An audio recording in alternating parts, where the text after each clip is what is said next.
October 2nd, 1944. 15:30 hours, Vosges Mountains, France. Major Charles Whittlesey watched American artillery shells explode 50 yards from his position, killing 3 of his own men. The shells were coming from American guns 5 miles behind him. He had sent 6 runners through German lines carrying coordinates of his battalion's position. All 6 runners had been killed or captured.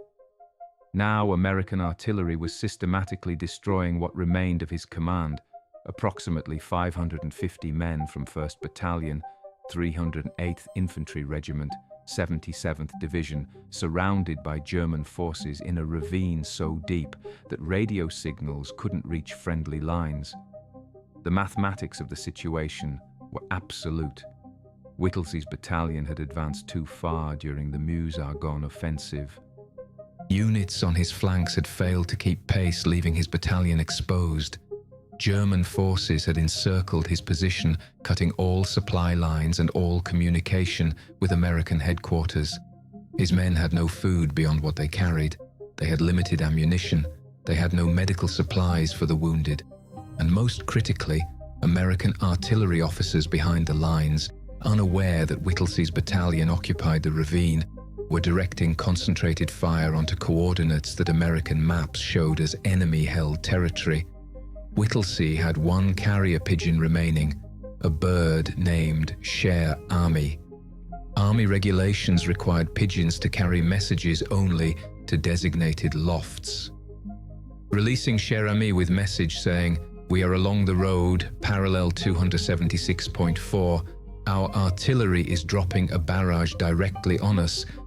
For heaven's sake, stop it," violated protocol because message wasn't coded and coordinates weren't verified through proper channels. But protocol assumed functional communication with headquarters. Protocol assumed officers could request fire adjustment through normal radio channels. Protocol hadn't anticipated battalion being cut off so completely that carrier pigeon was only linked to friendly forces. Whittlesey made decision in approximately 10 seconds that would save his battalion and make Cher Ami the most famous pigeon in American military history. He scribbled message on paper, attached it to Cher Ami's leg, released the bird, and watched it fly toward American lines while German soldiers shot at it. The pigeon was hit, losing 1 leg, suffering chest wound, but completed the 25-mile flight in 25 minutes, delivering message that stopped the artillery barrage. Think about that calculation. October 1944. Battalion surrounded in ravine. No radio contact. No runner contact. Friendly artillery killing them. Last communication method was bird, that regulations said shouldn't be used for emergency messages. So, instead of following protocol, instead of accepting that some men would die from friendly fire before communication could be restored through proper channels, Whittlesey chose to violate protocol by releasing pigeon with uncoded message, trusting that message's urgency would override regulatory violations. What Whittlesey didn't know as he released Cher Ami was that his situation had become so desperate that American newspapers were already calling his unit the Lost Battalion. Even though it wasn't lost, Whittlesey knew exactly where he was. It was headquarters that didn't know. That term, Lost Battalion, would stick despite being inaccurate and would define how Americans understood isolated units' experience for next century. What Whittlesey didn't know was that within 48 hours, he would be rescued by a unit composed almost entirely of Japanese-American soldiers from 442nd Regimental Combat Team, men whose families were imprisoned in internment camps while they fought for country that classified them as enemy aliens.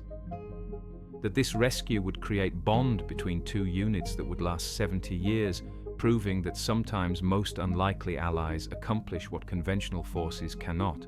What Whittlesey didn't know was that Cher Ami, after delivering the message and being treated for wounds, would die from injuries in 1919, but would be preserved through taxidermy and displayed at Smithsonian Institution, becoming symbol of communication under impossible conditions.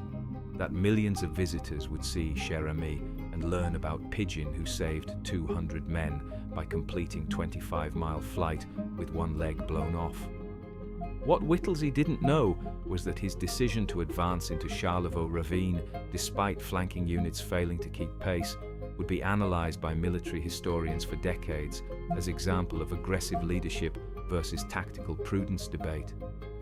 That some would argue he had been too aggressive, leading to needless casualties, while others would argue his aggression exemplified offensive spirit necessary for winning wars. That this debate would influence how Army taught junior officers about balancing initiative with caution. What Whittlesey didn't know was that friendly fire incident killing his own men would force Army to completely redesign artillery coordination procedures. That new regulations would require forward observers to maintain constant communication with artillery batteries, ensuring that friendly positions were always known before fire missions commenced.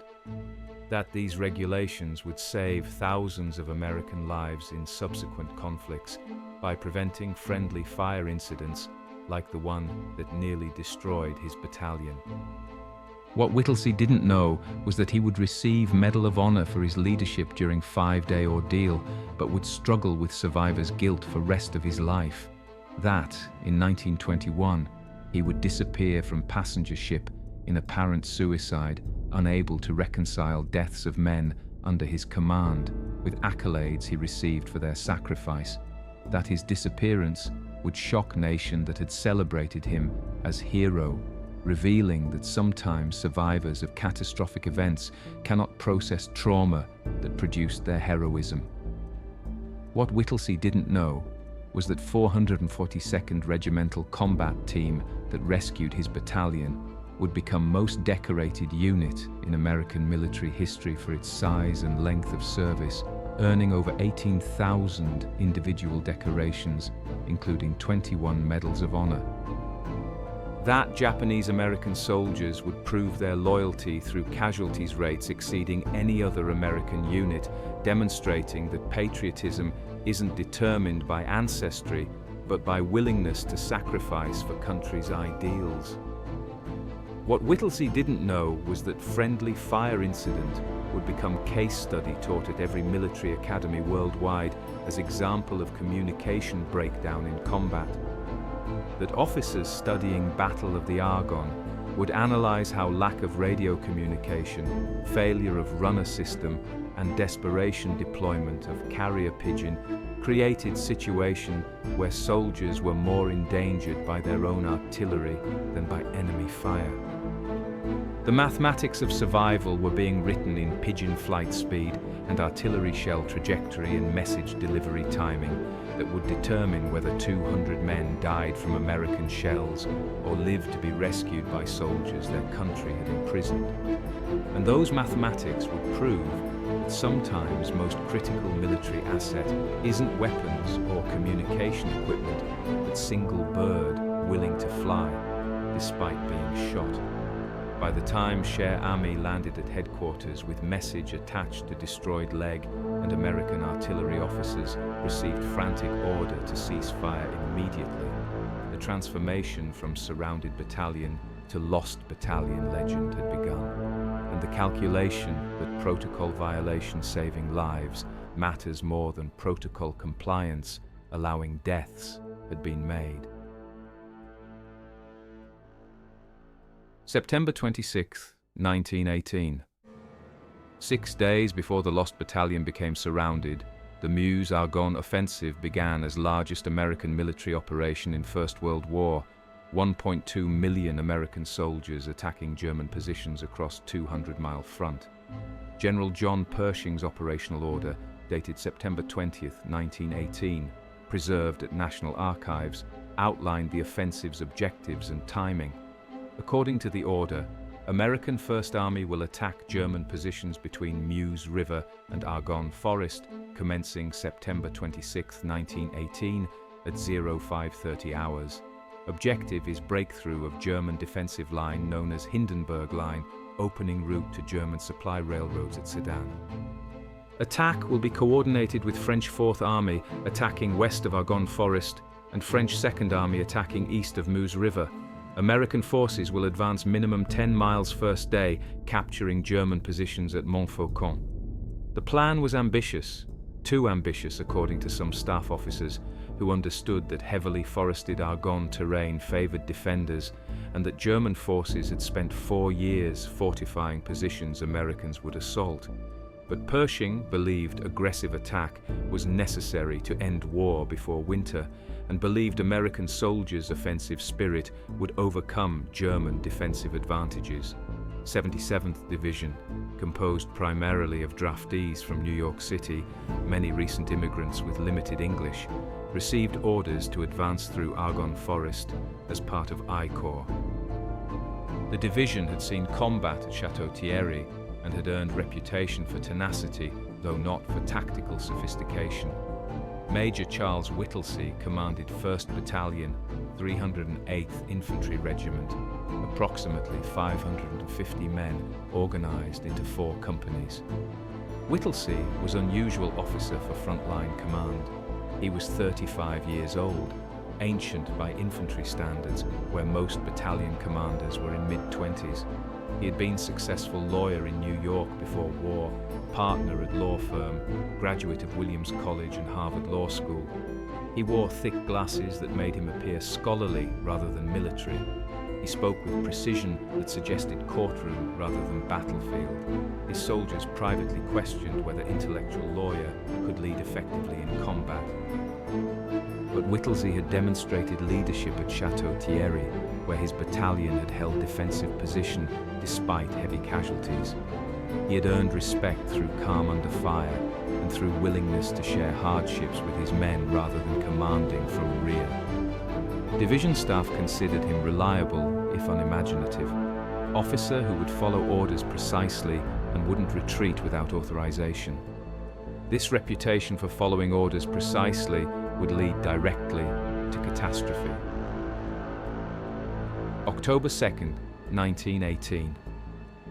On October 2nd, 1918, Whittlesey received orders from Division Commander Major General Robert Alexander to advance through Argonne Forest, regardless of whether flanking units kept pace. Alexander's order stated, "Your battalion will advance to objective regardless of losses. You will not retreat under any circumstances. Press forward aggressively. Ignore flanks." Whittlesey understood this order violated basic tactical doctrine that units must maintain contact with adjacent forces to prevent being isolated. But orders were explicit: advance regardless of flanks. Later analysis would debate whether Alexander intended literal interpretation or whether experienced officer should have recognized order was meant to encourage aggression, not suicide. Whittlesey chose literal interpretation. At 0630 hours, October 2nd, his battalion advanced into ravine near Charlevaux Mill, moving through dense forest toward German positions. Units on his left, 308th Infantry Regiment's other battalions, encountered heavy resistance and halted.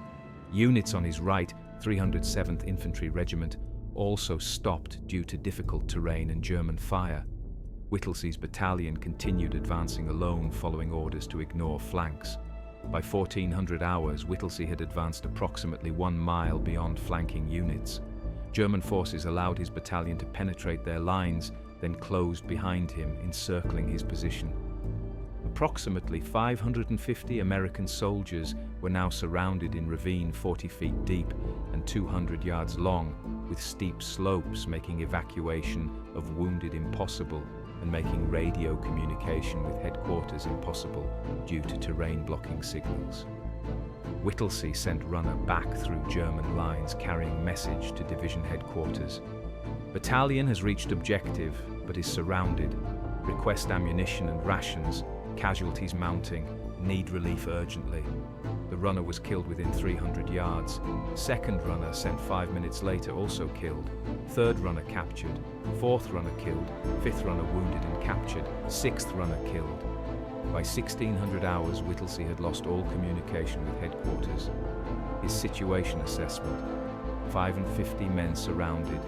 ammunition limited to what each soldier carried, approximately 100 rounds per rifleman, rations limited to one day's emergency supply, medical supplies nearly exhausted after treating casualties from initial advance, no water source within perimeter, wounded accumulating with no way to evacuate them. German forces completely surrounding position, launching periodic attacks, testing American defenses. First German attack came at 1700 hours, approximately 200 German soldiers assaulting from uphill positions. Whittlesey's men repulsed attack but expended 25% of remaining ammunition. Second attack at 1900 hours repulsed but cost another 20% of ammunition. By nightfall, October 2nd, Whittlesey calculated his battalion could sustain perhaps 2 more major attacks before ammunition exhaustion would force surrender. He gathered his company commanders in darkness and explained the situation. "We're surrounded, no communication with headquarters, limited ammunition, no rations beyond today, no medical supplies. Wounded are accumulating. Germans will attack again tomorrow. Our orders are to hold this position and not retreat under any circumstances. We will hold." One captain asked, "What if we run out of ammunition?" Whittlesey responded, "Then we use bayonets, then we use rocks, then we use our hands, but we hold this position because those are our orders." October 3 to 4, 1918. Battalion log maintained by Lieutenant Arthur McKeer documented conditions during October 3 to 4 as situation deteriorated from desperate to catastrophic. October 3rd entries: 600, German attack repulsed, ammunition nearly exhausted. 800, no food remaining, men eating leaves and bark. 1000, German forces calling for surrender. Major Whittlesey refused. 1200, wounded increasing, no morphine remaining. Doctor using whiskey for anesthesia. 1400, water gone. Men drinking from puddles in ravine, some showing dysentery symptoms. 1600, German attack repulsed, ammunition critical. 1800, counted casualties. Approximately 100 killed or wounded from 550 start strength. 2000, night cold, no blankets, wounded suffering. October 4th entries: Ewo 200, German infiltrators killed 3 sentries before being driven off. Ewo 600, attempted to send runner to headquarters, runner killed within sight of our position.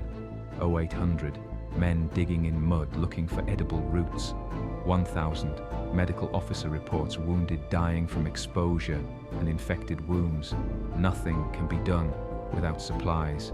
1200, American artillery began shelling our position. Assume headquarters doesn't know we're here. Sent runner with coordinates. Runner killed. 1400, artillery continuing.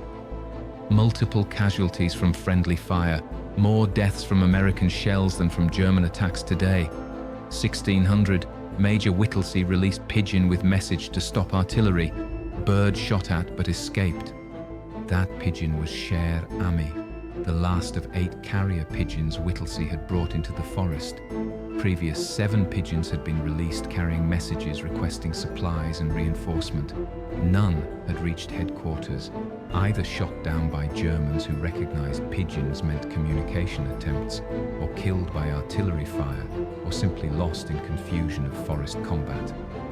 Sher Ami was small pigeon, barely 12 inches tall, weighing less than 1 pound.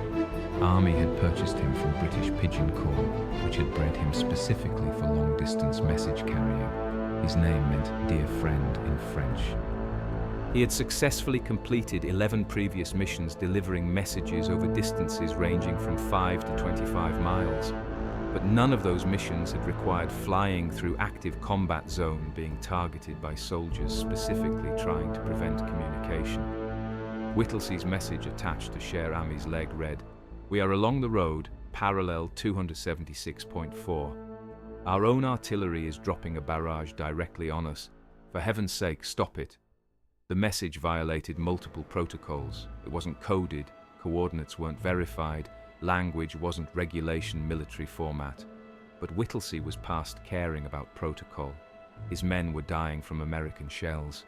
The message needed to reach headquarters immediately, regardless of regulatory compliance. He released Cher Ami at 15:30 hours October 4th. The pigeon initially landed in tree, refusing to fly, understandable given that forest was exploding with artillery shells. Whittlesey threw rocks at the tree, trying to force bird into flight. Finally, Cher Ami launched, climbing rapidly above tree line. German soldiers immediately recognized pigeon's significance and opened fire with rifles and machine guns. Lieutenant Colonel Whittlesey, he had been promoted October 3rd, though didn't learn of promotion until after rescue, watched Cher Ami take multiple hits.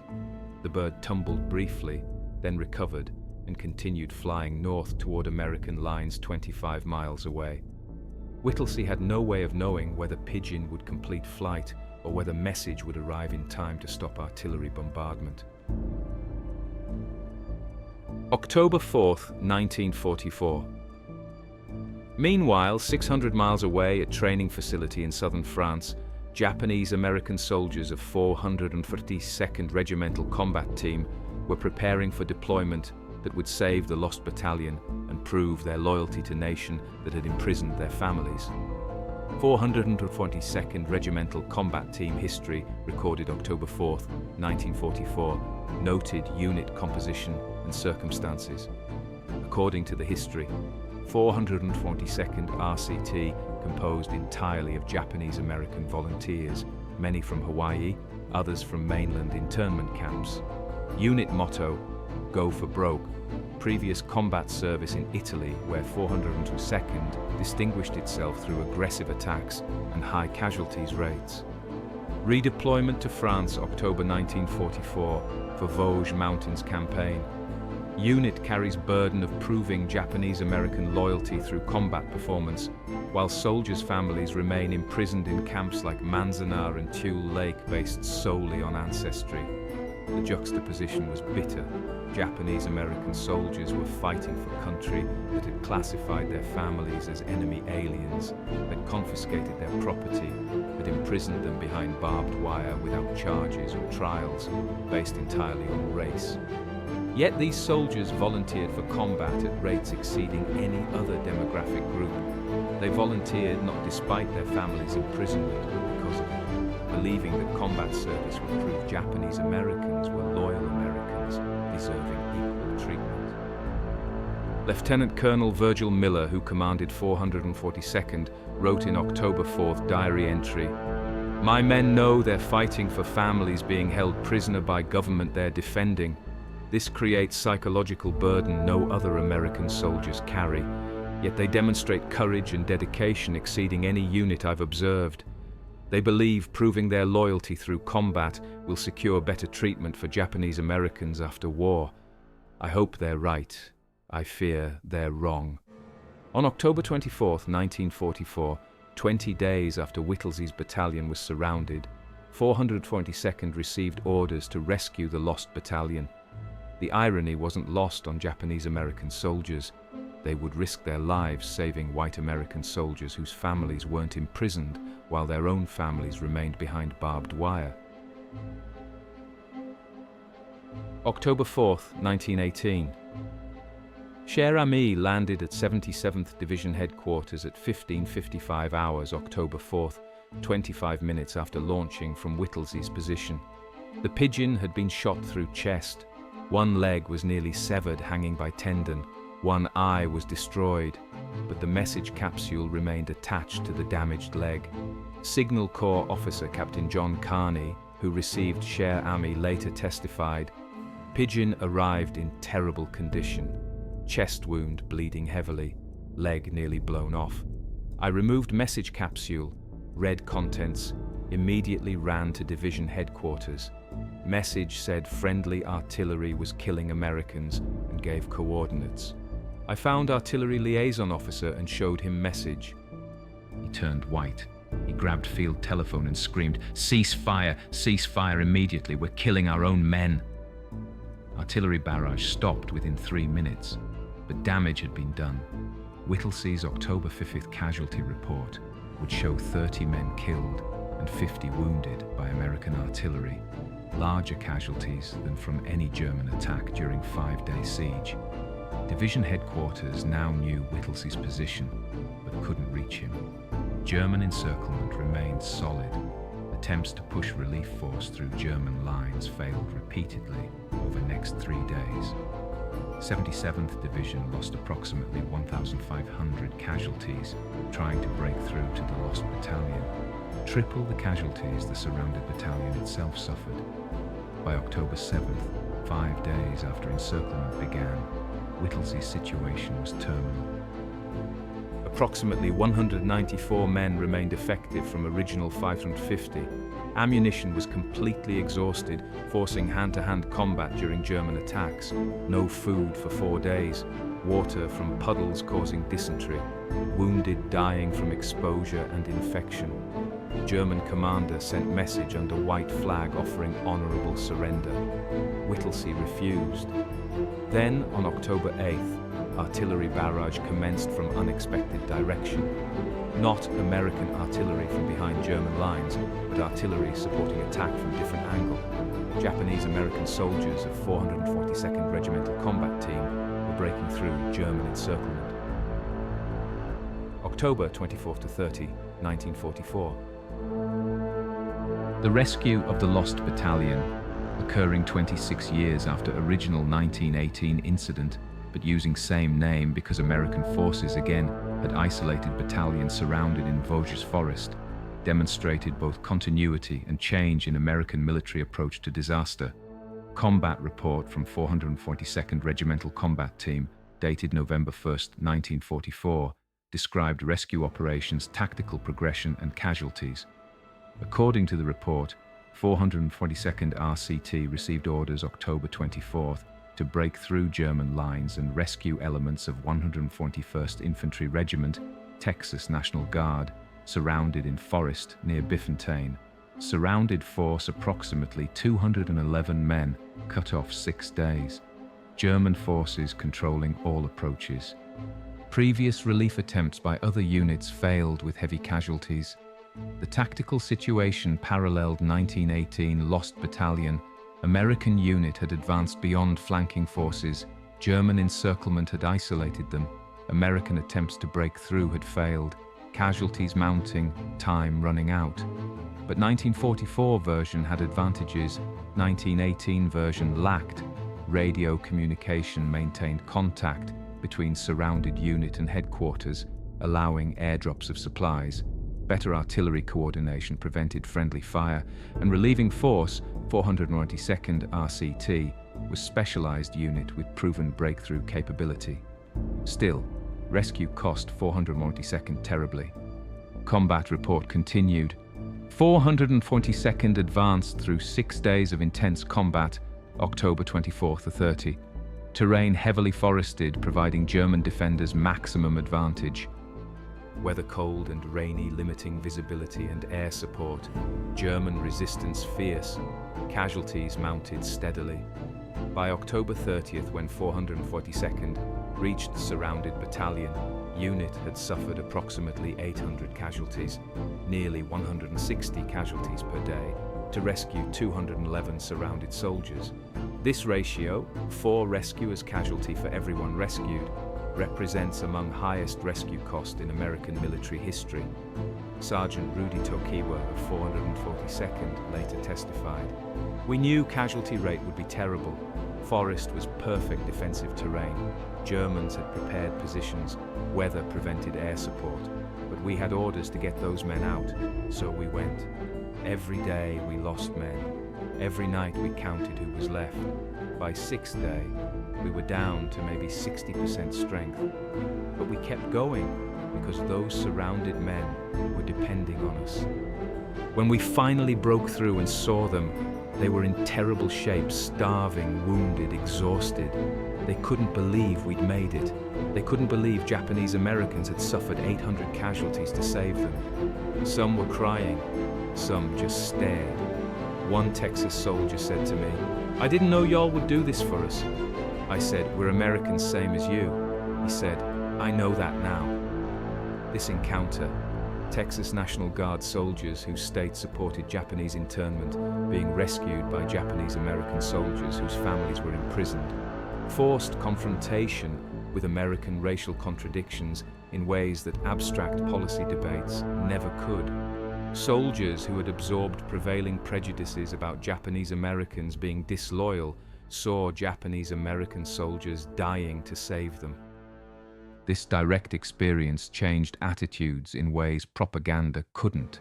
Rescued battalion commander after reaching safety sent message to 442nd. Thanks to your outfit's courage and sacrifice, we're alive. Your men fought like hell to get us out. We owe you everything. Tell them we'll never forget what they did for us. But cost had been catastrophic. 432nd suffered 800 casualties, killed and wounded, during 6 days of combat rescuing 211 surrounded soldiers. Proportionally, this meant 442nd lost almost 4 men for every 1 man rescued. No American military operation had achieved such lopsided casualty ratio while being classified as success. Post-battle analysis debated whether rescue justified cost. Some argued 800 casualties to save 201 men was unacceptable loss. Others argued abandoning surrounded Americans was unthinkable regardless of cost. This debate revealed tension between calculating military efficiency, measuring success by casualties rates and tactical objectives achieved, versus moral imperative that Americans don't abandon Americans regardless of mathematical cost-benefit analysis. 422nd soldiers themselves had no doubts. Private First Class Sadao Munemori later said, "People ask if rescue was worth losing 800 guys to save 211. That's wrong question. Right question is, would you want Americans to abandon you because rescue cost too many casualties? Answer is no. We don't leave Americans behind. That's what separates us from enemies. We value every American life enough to risk many American lives saving it. That's why we're Americans." 1945 to 2000. Post-war recognition of 422nd's accomplishments and reassessment of Japanese internment revealed how combat performance influenced but didn't immediately eliminate racial prejudice. 422nd Regimental Combat Team accumulated extraordinary record by war's end, over 18,000 individual decorations, 21 medals of honor, many awarded decades later after review of initial rejections based on race, 52 Distinguished Service Crosses, 560 Silver Stars, 4,000 Bronze Stars, 9,486 Purple Hearts. For a 3-year period during which units served in combat, this meant average soldier received more than 5 decorations, unprecedented in American military history. Yet soldiers returned home in 1946 to find families still stigmatized. Internment camps had closed in 1945, but Japanese Americans faced continued discrimination. Returning 442nd veterans couldn't buy homes in certain neighborhoods, couldn't get jobs despite military records, faced hostility from Americans who viewed Japanese ancestry as permanent disqualification from full citizenship. Captain Daniel Inouye, 442nd veteran who lost right arm in combat and would later serve as U.S. Senator from Hawaii for 50 years, described 1946 experience. "I returned wearing uniform with combat infantryman badge, Bronze Star, Purple Heart. I walked into barbershop in California. Barber said, 'We don't cut Jap hair.' I was still in uniform. I just fought 3 years for this country, but to him, I was still Jap." That's when I understood that proving loyalty through combat hadn't automatically changed how Americans viewed us. Change would take generations, not just one war. Change did come, but slowly. In 1988, 43 years after internment ended, Congress passed Civil Liberties Act apologizing for internment and providing reparations to survivors. President Ronald Reagan signing the act stated, "Here we admit a wrong. Here we reaffirm our commitment as a nation to equal justice under law." What happened to Japanese Americans during World War II was a grave injustice based on racial prejudice, war hysteria, and failure of political leadership. We acknowledge that wrong. We apologize. In 2000, President Bill Clinton awarded Medal of Honor to 22 Asian American veterans, most from 442nd, whose previous recommendations had been rejected due to racism. Clinton stated, "Rarely has a nation been so well served by a people it has so ill-treated. Japanese American soldiers of 422nd fought for country that imprisoned their families. They fought with valor exceeding almost any other American unit. They earned these medals 50 years ago. We award them now, acknowledging that racism delayed recognition they deserved immediately." Survivors of Lost Battalion Rescue maintained contact with 442nd veterans throughout their lives. Annual reunions brought together rescued soldiers and rescuers. At these reunions, elderly Texas veterans would embrace elderly Japanese American veterans, saying, "You saved my life. My children and grandchildren exist because you were willing to die for me." Thank you. These personal connections sustained across decades demonstrated that combat bonds could overcome racial prejudice, slowly, imperfectly, but ultimately. Statistical analysis comparing friendly fire casualties to enemy fire casualties in major American military operations revealed that Lost Battalion incident was neither unique nor worst case of Americans killing Americans. Military historical research documented that friendly fire has accounted for 10–15% of American combat casualties across all modern conflicts. Lost Battalion's 30 friendly fire deaths from approximately 300 total casualties represented 10% rate, exactly matching historical average. Worst friendly fire incident in American military history occurred in 1991 Gulf War, when American aircraft attacked British armored vehicles, killing 9 British soldiers, incident that resulted in complete redesign of identification systems for ground vehicles. What made Lost Battalion's friendly fire notable wasn't casualty numbers, but rather complete communication breakdown that caused incident. In 1918, Army lacked reliable battlefield communication systems. Radio technology existed, but was too heavy for infantry units to carry. Field telephones required wire connections easily cut by artillery. Visual signals couldn't penetrate forest. Runners could be killed. Carrier pigeons were last resort, unreliable, easily shot down, limited in carrying capacity. By 1944, when Second Lost Battalion incident occurred, radio technology had improved dramatically. Handheld radios allowed direct communication between surrounded battalion and headquarters, enabling coordination that 1918 version lacked. This prevented friendly fire, though, didn't prevent encirclement, demonstrating that improved communication solves some tactical problems while creating new expectations. The rescue operations, 1918 relief by conventional forces and 1944 relief by 402nd, revealed evolution in American military approach to casualties. In 1918, 77th Division accepted 1,500 casualties, attempting to relieve 550 surrounded men, producing approximately 3.1 casualty ratio that was considered acceptable given circumstances. In 1944, 442nd accepted 800 casualties, relieving 201 men, producing approximately 4.1 ratio that was considered borderline acceptable and prompted post-battle analysis questioning whether rescue justified cost.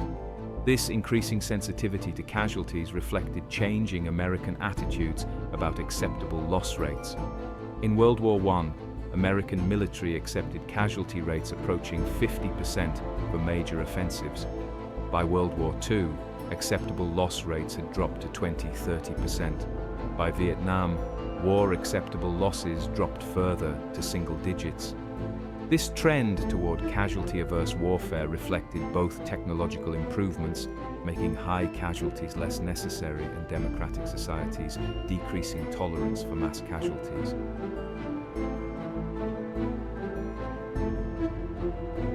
Lost Battalion experience revealed fundamental truths about communication in combat, about relationship between aggressive orders and tactical judgment, about measuring military success beyond casualty counts, and about how direct personal experience changes attitudes more effectively than abstract arguments. First truth: when all conventional communication methods fail, unconventional methods become necessary regardless of protocol violations. Whittlesey's decision to release Cher Ami with uncoded message violated multiple regulations. Pigeons were supposed to carry coded messages. Coordinates were supposed to be verified through multiple sources. Messages were supposed to follow prescribed formats. But regulations assumed functioning communication systems. When all systems failed, Whittlesey correctly assessed that violated protocol saving lives mattered more than observed protocol allowing deaths. This prioritization, mission success over regulatory compliance, represents appropriate command decision under catastrophic failure conditions. But it only works when commander correctly assesses that circumstances truly are catastrophic rather than merely difficult. Distinguishing between catastrophic conditions justifying protocol violations and difficult conditions requiring continued procedural compliance represents critical judgment that separates effective commanders from ineffective ones. Second truth: aggressive orders can create situations where literal obedience produces catastrophic results, requiring subordinate commanders to interpret intent rather than following explicit instructions blindly. Whittlesey received orders to advance regardless of flanks.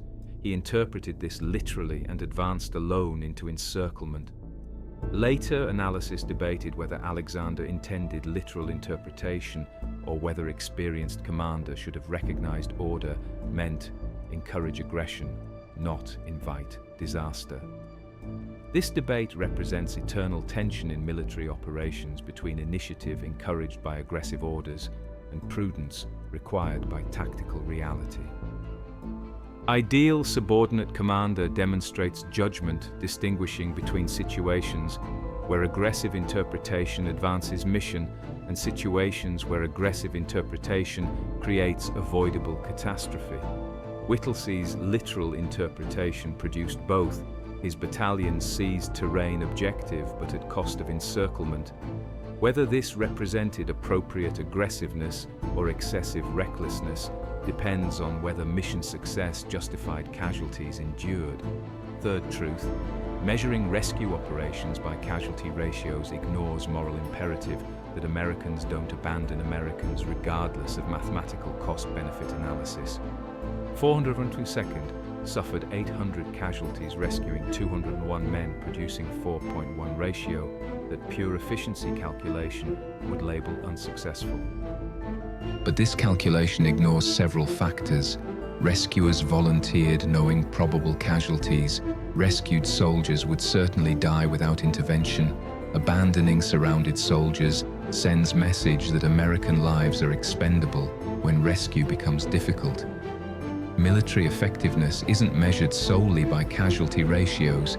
It's measured by accomplishing missions and by maintaining unit cohesion through demonstrated commitment to never abandoning soldiers regardless of rescue cost. 422nd's willingness to accept 4.1 casualty ratio proved to Japanese-American soldiers and to broader military that America valued all soldiers' lives enough to risk many rescuing few. This proof of commitment maintained morale more effectively than propaganda about equal treatment ever could. Fourth truth: direct personal experience changes attitudes more effectively than abstract arguments. Rescued soldiers couldn't maintain racial prejudices about rescuers who suffered 800 casualties saving them. Texas National Guard soldiers who absorbed prevailing prejudices about Japanese Americans being disloyal or cowardly saw Japanese American soldiers dying to rescue them. This direct experience, watching Nisei soldiers bleeding from wounds suffered during relief operation, seeing casualty statistics showing 800 rescuers lost for 211 rescued, forced confrontation with reality that prejudice couldn't survive. Abstract arguments about Japanese American loyalty could be dismissed, but Japanese American soldier who had carried wounded Texan through enemy fire to safety couldn't be dismissed. Personal debt created by rescue operation overcame racist ideology in ways that moral arguments alone couldn't achieve. This demonstrates that changing deeply held prejudices requires personal experience, contradicting prejudice. Abstract appeals to justice or fairness rarely convince prejudiced individuals, but personal experience proving prejudice wrong can force reassessment. Fifth, truth. Technological improvements in communication create rising expectations for coordination that make earlier failures appear more catastrophic in retrospect than contemporaries understood them. In 1918, friendly fire killing 30 lost battalion soldiers was tragic, but understood as inevitable given limited communication technology. By 1944, standards such friendly fire incident would be considered unacceptable failure, indicating broken systems. By 2000 standards, it would trigger investigations and court-martials. This rising standard reflects both technological progress, making better coordination possible, and changing cultural attitudes about acceptable casualties. What seems incompetent by current standards may have been reasonable given period's technological and organizational constraints. Historical judgment requires understanding contemporaneous capabilities rather than imposing current expectations retroactively.